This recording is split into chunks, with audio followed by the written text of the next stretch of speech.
We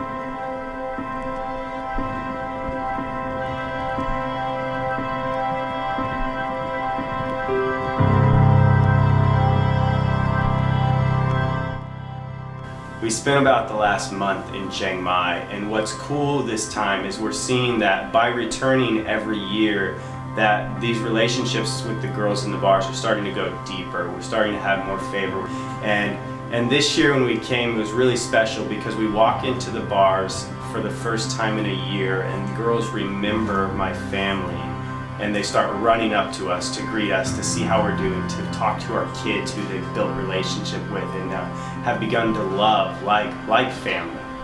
And to be welcomed in that way. And now we're starting to see girls going to church and accepting Jesus and starting to ask questions about, well, what could they do if they weren't in the bars anymore? So we're starting to see the ministry grow in Chaing Mai Thailand as a result of just being a regular presence of Christ in these girls' lives. We went into the red light district in Chiang Mai to minister to the girls working in the bars. We went there to serve them and just to show them that they are loved and cared about. We got to sit there and we got to share Jesus and the Gospels with them. When we built up a relationship with them, we got past their barriers and we got to hear their stories and how they really felt about working there. The girls are there because they've been manipulated in the past by either their boyfriends or their family members, and they've been tricked into this industry that they just don't think they can get out of there.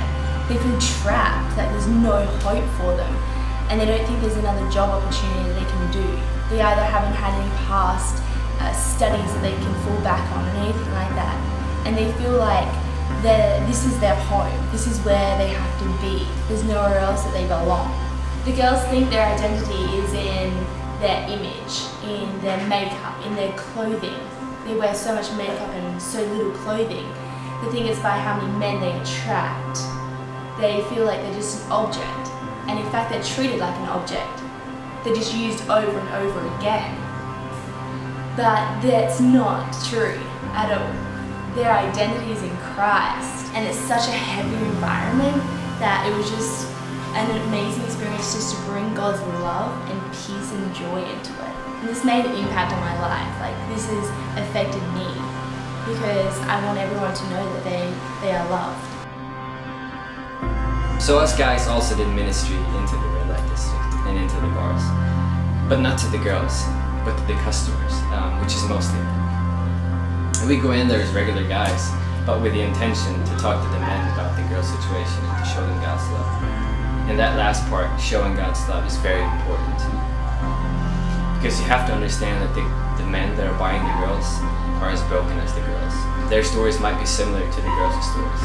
Stories of neglect, abuse, and violence. So the greatest thing that we can give them is love. And I remember one night, as we walk into the bars, I see a man with a wedding ring on his finger and a Thai girl, half his age, in his lap.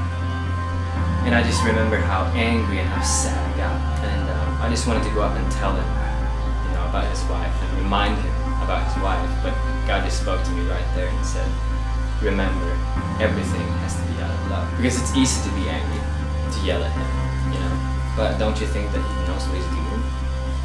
Don't you think he's ashamed and broken as well? What difference would it make to be angry? It wouldn't make a difference at all. So everything has to be out of love. We need to show them that love. And that's the only thing that's going to get them out of there, love. And that's God's love. Last year we brought a team here to Chiang Mai, Thailand, and we met a really precious girl who we will call T.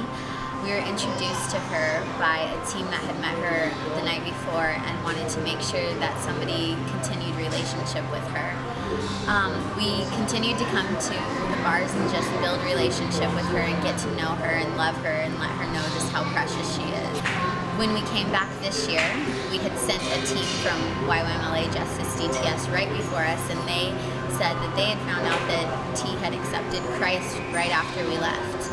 So we came here and saw her, and she was so excited to see us and the girls, and we picked up right where we left off and just continued building relationship. And she's been asking to go to church with us, and it's just really neat to see how over the years you can build these relationships and they continue to remember you when you come back, and just to see God working in her life even after we go is just amazing. One of our students is going to share a testimony of just the impact that the team has had on her since being here this time. Yesterday when we were here at the bars to talk to the girls that are working here and just loving on them, we got the opportunity to show one of the girls worship music.